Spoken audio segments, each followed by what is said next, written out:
Hello, I'm Dr. Scott Wattier. And I'm Tommy Welling, and you're listening to the Fasting for Life podcast.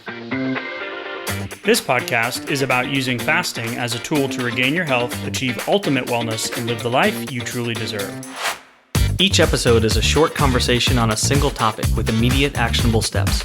We cover everything from fat loss and health and wellness to the science of lifestyle design. We started Fasting for Life because of how fasting has transformed our lives, and we hope to share the tools that we have learned along the way.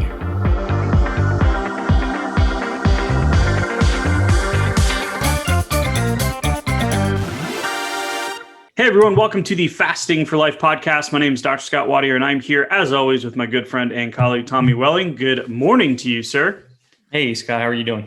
Doing fantastic. Coffee's kicking in, and we have a really cool conversation that I'm excited about today.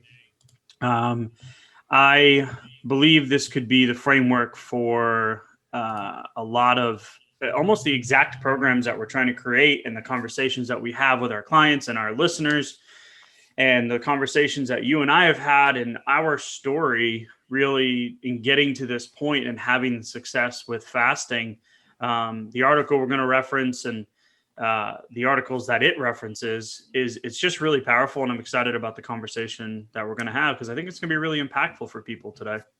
Yeah, I think we're going to be discussing some things that are often kind of overlooked when we talk about fasting and how to get to that optimal health level, how to, get the weight where we want it, and then keeping it that way too, right? Yeah, that's one of the biggest takeaways from here. So this is a study, and we're just going to reference the study. And this was a cohort study. So it was looking at an analysis of all of the different randomized controls trials. So it's really a secondary analysis. So we're not talking about direct causation, but there's a strong correlation here or causality that can be made in kind of looking at some of the factors that really were laid out here. And the biggest piece, what you just mentioned, one was the regain, but also the amount of weight lost and kind of the habits and the lifestyle that came along with that and why we feel, fasting was the key for us to not end up in the group of people that had the weight regain. Because if you're listening to this, and you've heard our story, go back and listen to the first couple of episodes. Give us some grace when you do that, please. We were new to this podcasting thing, but we had this urge to share the struggle that we had been through and then the life that we had regained with fasting. And it's really just kind of cool how this secondary analysis of all these different studies lends itself to the things that we did to have success and that we've been sharing with you. So I'm excited to really dive in here. Yeah, me too. And when we read through a study like this, I think back and I kind of relive a lot of the things that I did, some of the things that I was doing right, kind of knocking at the door, but just not quite there. And then going over time and seeing the weight regain and the yo-yo and just kind of getting off the train and getting right back on, over and over again. And it all starts to make sense why I was kind of in that cycle that I couldn't break. So I'm excited to get into the details here. The regain train.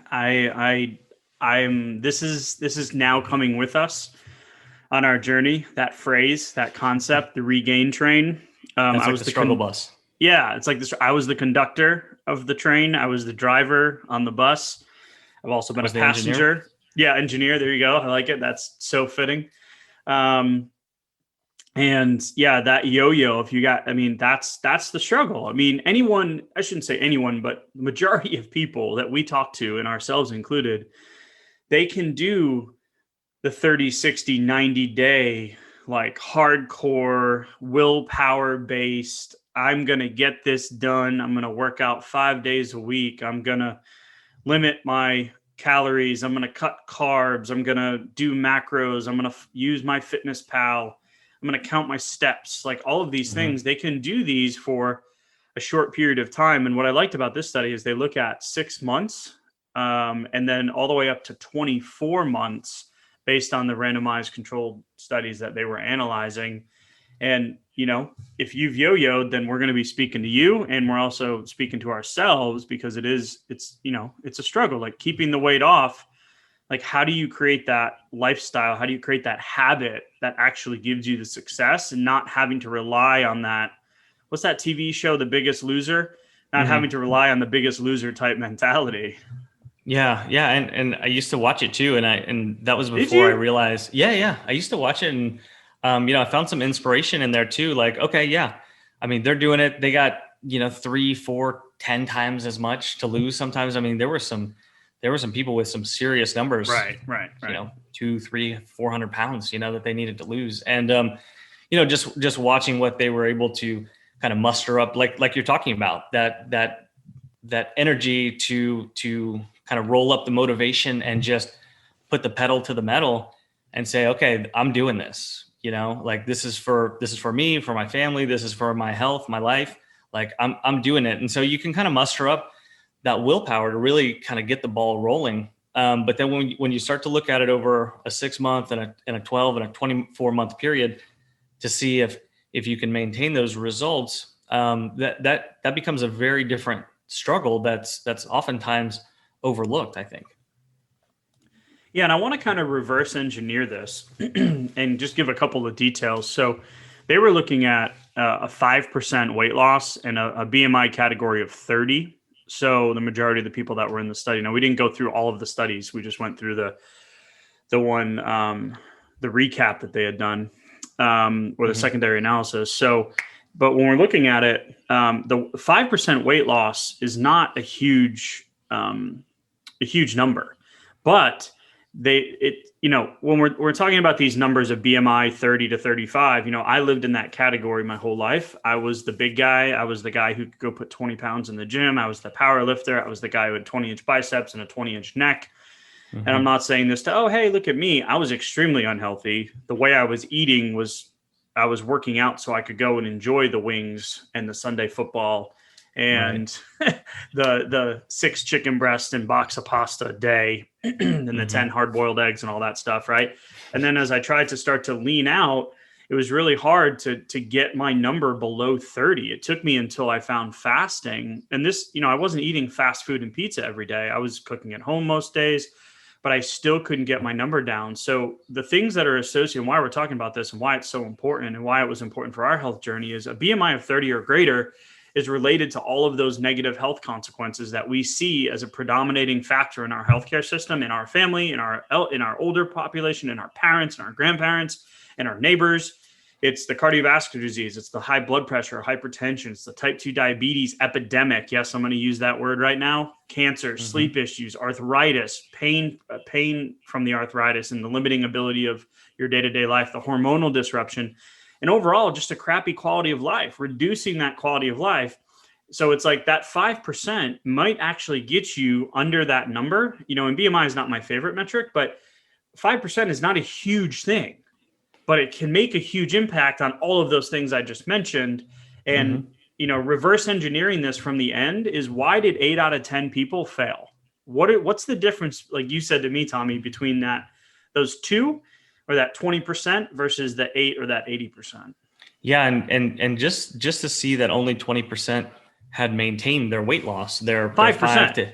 5%, 5% or more. There were a few studies that they looked at where some people lost 8 and 10%, but 5% is where they had to put the cutoff there, because most of the studies just didn't find a lot of weight loss that went beyond that 5%, which is an important point in and of itself. But just drawing the line, the difference between the 20% that maintained that loss 24 months later and the 80% that regained it, I mean, that's an alarming statistic right there. So we need to understand what the difference is so that we can put ourselves in the right camp and set ourselves up for success to be that 20%, not the 80%. And that's what I liked about kind of a couple of the takeaways. And you had a really cool one about the fish example, which I want to hold that one for just a second, because it was so eye-opening to me. Like, I love our conversations because there's sometimes where I'm like, bam, like you say something and I'm like, oh, wow, like that is so stinking true. And I've never thought of it that way. But for perspective here, this study was looking at the average, all of this analysis, the average age of the person where they were talking about was 53 years old. 76% were women. And Typically, the women are more proactive in wanting to lose weight and get healthy and take care of themselves more than men. I saw that in clinical practice too. Um, us, not to label stereotypes here, but most typically guys will just put it off, put it off, put it off, put it off, especially the baby boomer generation.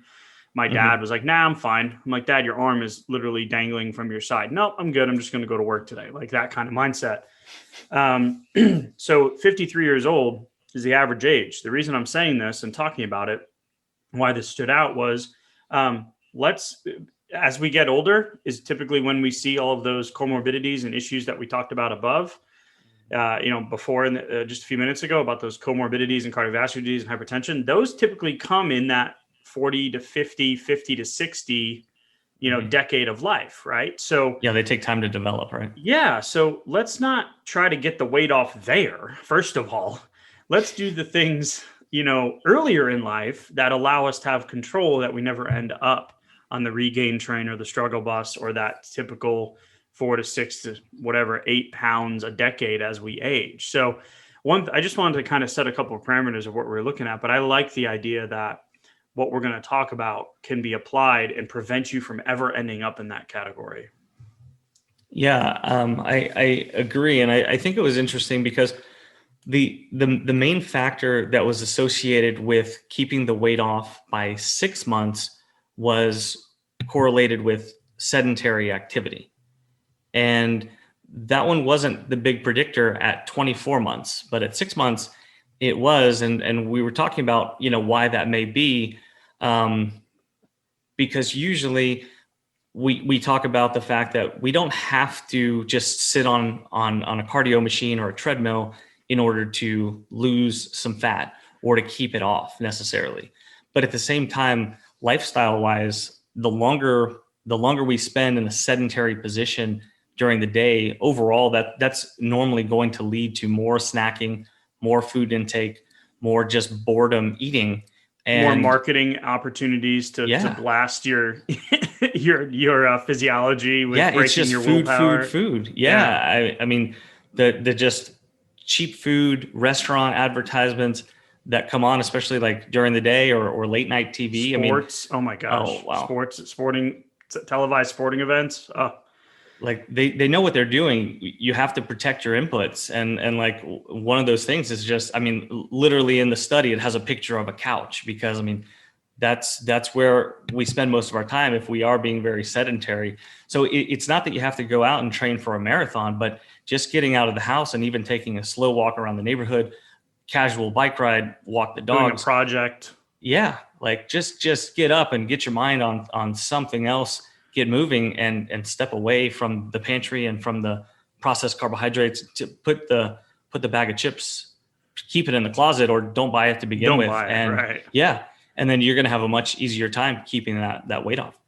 So I didn't take this takeaway point. So when we're talking about the sedentary activity or the couch, so to speak, there was more of that crept back in at the 6 month mark, which was not allowing people to lose the weight or keep the weight off. Hmm. Okay. So that is the that reminds me of what is that main initiative? It The Eat Less, Move More initiative, right? So which typically doesn't last or work long term for a lot of people. So that reminds me of the move more, eat less. So you've got this grand idea that you're going to add working out 5 days a week into your schedule, and you should shoot for that. Great. Working out is great. Exercising is great for you. It has so many health benefits, but it's hard to stick to that if that's not something that is a part of your life or a concrete habit that you have. So that's Right. going to fall off quickly, just like the whole go join a gym in January. By February, the gym's empty. And it's back to the Yeah. regulars that go day in and day out, right? Right. So like what is the reason behind that activity? So like you said, I mean, it's like we talked about too, anchoring to a strong reason, a strong why. Why are you doing it? So if you're dedicated to the gym in January and you're going 5 days a week, um, but you don't have a real reason besides just dropping a few pounds. If that's the only reason, it's probably going to fall off, like you said. But just getting up and getting out and getting moving and staying away from the snacky foods and things like that, that can be much easier to integrate into your life and easier to use as a long-term habit without it falling off or without you burning out from it. Yeah, and one of the things that we talk a lot about is, making sure that in the fasting for life mindset, in our journey that we're on with fasting, and just the challenges and the success that we're seeing in our Facebook challenges and our groups and our coaching clients, like, just it it comes down to this mindset shift that I'm starting to see, where it's like, okay, what game are we playing here and why, right? So, like you just mentioned, the why behind it, and really looking at the not necessarily making your plan your life, like having everything revolve around your air quotes diet or your Mm, air quotes lifestyle, right? But like right. figuring out what works for you and keeping it simple, so then your life becomes the plan, right? So the plan is a part of your life, and not your life is like just completely revolving around how many conversations. I get so Right. frustrated, and I Hmm. just kind of talked in circles there, and I'll land the plane here.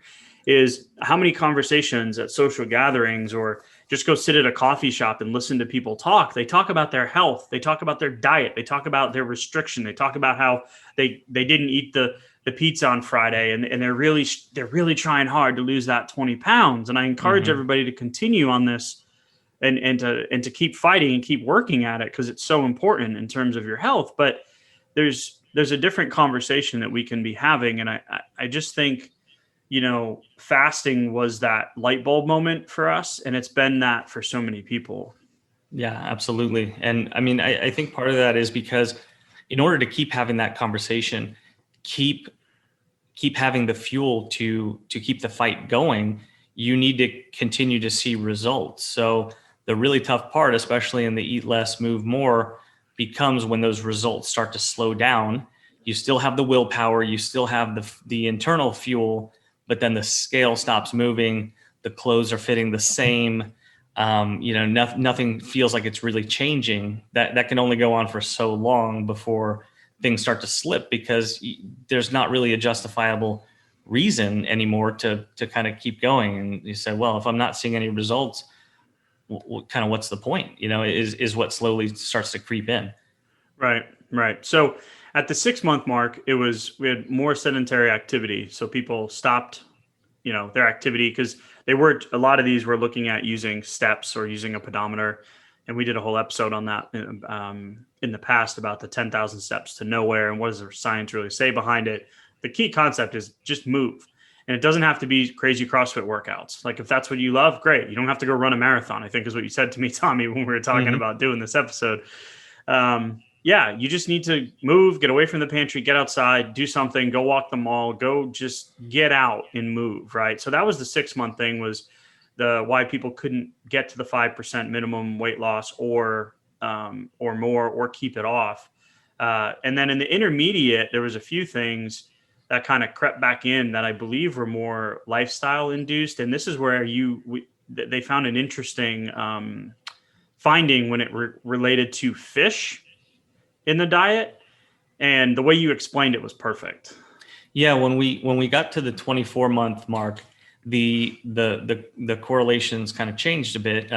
They started to shift, and one of the interesting correlations with keeping the weight off at 24 months that we saw was more fish in your diet versus less fish in your diet, and putting the weight back on. And we were really kind of speculating as to why this might be. And the article actually made a good point about that, and kind of the deliberate nature of eating more fish. Because when most people make the choice to order fish in a restaurant, it, it's not being served the same way as most other meats and most other protein sources. It's generally a fairly lean or healthy fat um, protein, and it's not being served usually in a highly breaded way, smothered in cheese with fries next to it. I mean, it's just, usually it's fish and maybe some roasted vegetables, some rice. It's served in a much more deliberate, health sustaining kind of way, right? Yeah, I think the way you put it. So we're talking about factors that predict weight gain, right? So one of the factors at the 6 month mark was the couch, the sedentary living, and in the intermediate up to the 24 month, from 6 to 24 months, and at the 24 month mark was the less fish, right? So the way you explained it, you said, um, I don't know if it was the whole burger analogy, right? Where fish Yeah. typically comes on the plate, it looks great, like you just mentioned, but then the alternative is the beef, right? And compare those two. I just love the way you said it, and I don't want to Yeah. butcher it. So butcher it. Okay. Yeah, No, that yeah. was a Here we pun. go. Yeah. Yeah, Okay. Got sorry. it. So, Moving on. so yeah, whenever you order ground beef, you're not typically getting it like just, lean with vegetables and rice. I mean, it's typically In a served. lettuce wrap. Yeah. It's served in the middle of two giant pieces of bread, with some cheese, maybe some dressing, some mayonnaise on it or Condiments. something Yeah. like that. Yeah. And then what's next to it? Okay, some deep fried, potatoes right next to it is Or maybe get your the sweet typical way. potatoes, because those are better. Those are Yeah, better. yeah, Or the right. tots, right? Get the tots. And then half the time with the sweet potatoes, they put cinnamon and sugar on them anyway, Right. and the salt. So it's just served in a very different way. So it starts to make sense why that correlation is there. But to go along with that, eating at restaurants was Yep. one of the largest correlations with the weight regain at the 24 Yep. months, which More makes restaurants. perfect sense. Yep, 100%. Those foods are so like laden with hidden calories and Hmm. oils and what they're cooked in. But so what you're saying is I can't go order a fish burger, like, or that's not how it works. No, That fish comes sounds on like a cedar, salmon comes on like a cedar plank. handcrafted Yeah. Himalayan salt rubbed cedar plank with like grape, like people come out like fanning it with like grape leaves, right? Like it's this profile of fish equals health. Now, we're not talking about the fish and chip special, at the local diner on Fridays, right? Like Right. that's not it. But I just love that visual. Like, okay, where's my fish burger? Well, no, fish comes out on this like pristine like presentation, right? So the restaurant piece, not to go beat that into the ground, but the restaurant piece is huge too, because you're so much you have so many more temptations in that setting, and it's Hmm. convenient, and the drive-throughs, and so no kidding, right? That more eating at restaurants is going to predict the weight gain to come back in, Yeah. and that's lifestyle. That's habits, and that's lifestyle, and that's the I mean that's the struggle bus right there. Right. And a point of encouragement, if you've dropped a few pounds and then you had trouble making the right decisions at the restaurants, especially as the energy and the momentum started to wane, after the New Year's resolution or whenever the last time you kind of got onto the diet train, um, that's pretty typical as the results start to slow down. So as you learn and practice using fasting to go along with that, and to keep the momentum going, and you keep seeing the wins, it gets much easier to make better choices at a restaurant. Like, it's the restaurant menu is designed to be tempting towards the things that are going to keep piling on the pounds, because the more processed carbohydrates and the more that they can pack into it, those are the cheapest things. So when you're looking at a menu, those are almost the ones with the neon lights around it. Like, if you're not looking to just break the bank, if you want the cedar plank salmon, that's going to be a lot more expensive than the just the bar burger or whatever. It's just Right. those things are cheap. Right, and I think it's one of our wonderful wives that loves to look at the pictures on the menu, right? And Yeah. I'm not going to say what I'm just going to stay out of it, but the picture is and okay, go to any menu and grab the picture, and it's going to be the loaded plate of nachos. It's going to be the like the biggest 18-ounce steak that's just drenched in the garlic butter and comes with a big stack of mashed potatoes and the broccoli au Right. gratin, right? Like those are the photo. Man, I'm hungry. Those are the photos that are going to be the ones that like draw your attention. So eating at restaurants is a huge cue. And then just again, less physical activity was shown at that intermediate and up to that 24-month mark as well. I think when you were just talking about the the habits and like, a word of encouragement. I think that's one of the biggest things that I've seen in our challenges. And the reason why we're continuing to do them, we didn't think we'd be doing challenges multiple times a year, but they're so much fun and they're amazing because of the results that happen. Yeah. Like I've never lost more weight in a 1 week in my entire life doing intermittent fasting for 10 days. Like Right. I lost That was 12 a cool pounds, one. 14 pounds, 15 pounds. I'm at my maintenance weight. We just had a woman recently who was like, should I leave the group? Cause I'm at my maintenance weight. Like, thanks Right. guys. I'm like, no, stay, encourage. We have a challenge coming up on December 3rd to December 12th. And like, we're starting to ramp up for it and the energy's already coming. And so one of the coolest things is that, one of the first things that we talk about in every challenge or every conversation, or a lot of the questions that come in from you guys, the listeners, via Facebook or in the email info@thefastingforlife.com. Drop us a question or a message if you have anything. We'd be happy to engage and have a conversation. Is one of the first conversations or one of the first things we talk about is cravings and hunger. Right. Mm-hmm. Is what is physiologically happening with that craving? Is it really hunger? And then what you can do to suppress that. Well, guess what? That conversation doesn't happen with a high success rate at a restaurant. I don't care who you are. Yeah. I'm sorry. It just doesn't happen. So it's just cool to see that things are all kind of piecing together. Yeah, it is very tough to get off of that craving vicious cycle train and be constantly eating at restaurants. They don't want you to, they're not encouraging you to make the right choices. It's hard to pick the right thing on the menu. It's sometimes it's even harder just to say, no, I'm not eating, when you're in a social group at a restaurant. And we talk about that too, because being able to do that is sometimes what we need to do to stay on track and hit our fasting goals too. So I want to, sorry. You're good. No, I'm sitting here and I'm like, I just want to go do the challenge now. So right. I'm just like, no, we need to talk about this. Like this is a new topic. Like we always want to put in new content. We're like, this is something we're definitely talking about. So I just totally stepped on you there. Sorry. Second limit. So this is literally the study. This is what the study is saying. People were modifying their answers to something more socially acceptable.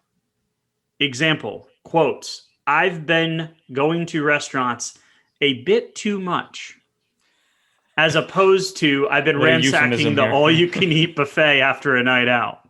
Like, that's the reality. I've been ransacking the all-you-can-eat buffet after a night out. I crushed the pantry. I hit the leftovers. I got the $5 Little Caesars pizza with the crusty bread or whatever it's called on the way home. Like, yep. Yeah, I've done that. After we had our second baby, Aunt and Uncle came over to help. I saw Little Caesars. I was like, oh man, we don't have anything for dinner. Boom, hit the Little Caesars. And guess what? I fasted for the next 24 hours after. And the first half of the day was awful because my cravings were through the roof because of that wonderfully palatable, cheesy, bready, saucy heaven that I call pizza. Right. So this is literally coming from the study. Like, this is the behavioral stuff that we love to talk about and the stuff that we love to see. And that 24-month mark, was pretty much going back to the old lifestyle, right? So it was less low-fat foods and more sugary drinks and desserts. Yeah, and the sugary drinks and desserts is huge because, that's another one where it's easy for that stuff to just kind of creep. But, when you start fasting, you start those things naturally start to go away. And even if you bring one or two of them back every once in a while, you typically don't enjoy the results. They don't make you feel great. You notice it, and you kind of feel that insulin rush and that volatility in the energy and in your mood. You're much more sensitive to those sugary like influxes after you begin fasting. So it's easier to stay away from those things over time when you've been practicing fasting. But if you got, a few pounds off and it was through a different method, it's easier for those things to creep back in over time. But they're definitely going to be one of the reasons why people put that weight back on, especially over a 2-year period. Just a couple hundred extra calories every day or every couple of days is going to really add up. Yeah. It's going to add up. Yeah, it's crazy. And just look at, so I went to work at the Starbucks yesterday, around the corner, as the house was alive and awake and little kids running around. I was like, okay, I just need a couple hours to get a little bit of work done.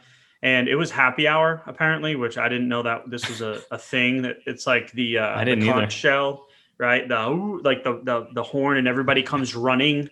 Like, I don't know if you Yeah. there's I'm sure there's hundreds of movie references where that happens. Where like, I mean, it was probably 40 cars in the drive-through, out the driveway, up the street. Like, I had to go around the back way through the Wow. parking lot to park, and there was nobody in the parking lot, so I knew I was going to be okay. Then I walked in, and there's 10 or Yeah. 12 people standing waiting for their drinks, and I walked up and ordered my tea, my unsweet tea, and was like, "Hey, what is happening?" And the lady's like, it's happy hour." And I'm like, "What does that mean?" She goes, "Here." And I know her, and she handed me the sign, and I read it, and it was like all the pumpkin spice lattes and the frou frou whatever Mm-hmm. frozen Sugar frappa bomb. milk. Yeah. Yeah, and I'm like, Yeah. the unicorn, the unicorn frappuccino, whatever they have. Like, I'm like, oh my goodness. I'm like, this is the sugary drink thing. So if you just did that every Starbucks happy hour, that's still going to add up over the course of 2 years. So Oh yeah. one of the biggest ahas for me was once I started fasting, is the cravings for that stuff went away. Yeah. Even in a It 10-day span. We hear it in the challenges. mm-hmm. Yeah. Finally broke my addiction to sugar, things like that. That stuff's huge because the more of those you have, the more that you want, and the more you think about it. It's so much dopamine. It's like it's a drug like response. You, as soon as it's over, the only thing that will make you feel better is to have more of it. Like Mm-hmm.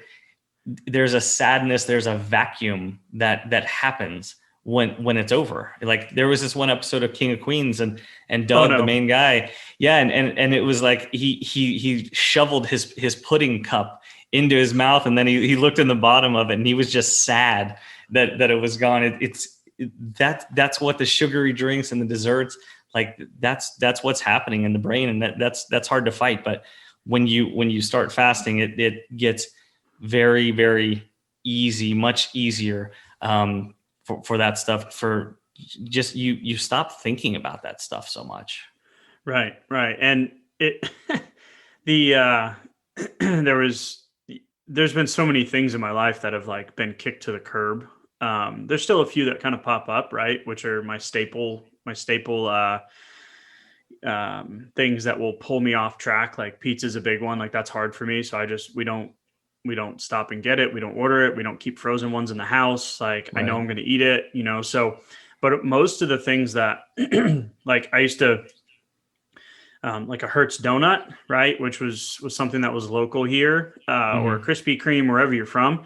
Like I used to do that pretty consistently, and now you show me like a Krispy Kreme, and I'm like, my stomach instantly turns, and I'm just like, ugh, like I just don't want it because I know what I feel like after. Now Right. that I've seen the other side, I've actually been able to like feel what it is to have freedom from that. So it's all part of the process. It's not going to all happen overnight. The last thing here is the less low fat food. So when you remove the whole low fat diet movement, did not result in improved health metrics of our population. There's a lot of factors to unpack there, so I'm not going to go into it and say I'm a research scientist that understands all the different levers that could be pulled for that outcome. But the low Right. fat movement did not work in terms of lessening the burden on the healthcare system and all of those comorbidities and things we talked about. So what we think is happening, and what I see with a lot of people we talk about, and what happened with myself, is you remove the fat or the higher satiety foods, and you're going to fill it. Most people go to those more carb dense, calorie dense foods rather than going to lean protein. It's hard to get a ton of calories from eating just chicken breasts. Like you have to eat Mm-hmm. a ton of chicken breast, like pounds of chicken breast to Right. fill that void. So you need those higher fat foods, those more healthy fat, foods, to fill that void, or else you're going to fall back into filling that low fat or that calorie window, right? Because you're pulling out Mm-hmm. those higher caloric foods, which is the fatty foods. You need to fill that with something, right? So healthy fats would be a great thing to add, and then lean protein, right? Of course, and then reducing those more processed carbs and simple carbs and refined carbs and those types of things. And that's really what's going to maintain the changes. Unlike in this study where, less low fat foods, it was almost like an opposite effect in my brain when I was looking at this. I'm like, wait a minute, how did that happen? Yeah, and I think that goes right along with the eating at restaurants, and that's one of the things that we talk about in the challenge. Like, what are some good alternatives there? Because for some people, it's just a matter of it not feeling easy to cook at home, or it feels like I don't know what to cook, or I don't know what to make. I'm not sure what food choices to make, and that's a big one. Yeah, that's something that I didn't really think we'd be talking a lot about with fasting, because I didn't think much about that when you showed me, kind of the roadmap to losing all the weight, and more importantly, getting the health metrics back and getting my life back. It was like, yeah, I didn't really think too much about that, but it's on the minds of everybody. And in that, just looking at this recap analysis of all these different studies, it's really just comes back down to that, anchoring to something greater, having tools that get you the wins faster, getting you into that caloric deficit with fasting. You're going to see those changes a lot quicker than a low and slow 90-day, lose 10 pounds in 3 months type program. And that's going to give you the fuel you need to keep going. You have a decent why, you're anchored to something greater than the scale. I mean, you're going to get there. And that's what I love about the challenges. And why we're going to start doing a lot more of them, and why we did 4 this year, is just because there's such a want and a desire for it. But, I just love that it comes back down to the habit and not all of those other details, like the macros, et cetera, and all that. So, if you guys are looking for a little boost, the holidays are coming up. Yes, I said it. It's November, right? December is right around where we've already hit Halloween, which is the start of the holiday season. We're doing the challenge. We decided to do one more before the holidays, steal your motivation, and they creep in, and they throw you back on the regain train or back on the struggle bus. We want to help you not have that happen. So December 3rd to December 12th, you can go to our website, thefastingforlife.com/live. Is that correct, Tommy? Yes. Okay. It's up on the top. You'll see it. Shoot us a message. You have questions. We are super excited. We're gearing up. We got a lot of new stuff we're going to be talking about. If you're new to fasting, could be a good place to start. You can also download our Fast Start Guide. It comes with a little 20-minute mini video master class to show you how to put 1 meal a day and fasting into your day-to-day life. Tommy, as always, I appreciate your time, sir. And we'll talk soon. Yeah, thank you. Bye. So you've heard today's episode, and you may be wondering, where do I start? Head on over to thefastingforlife.com and sign up for our newsletter, where you'll receive fasting tips and strategies to maximize results and fit fasting into your day-to-day life. While you're there, download your free Fast Start Guide to get started today. Don't forget to subscribe on iTunes, Spotify, or wherever you get your podcasts. Make sure to leave us a 5-star review, and we'll be back next week with another episode of Fasting for Life.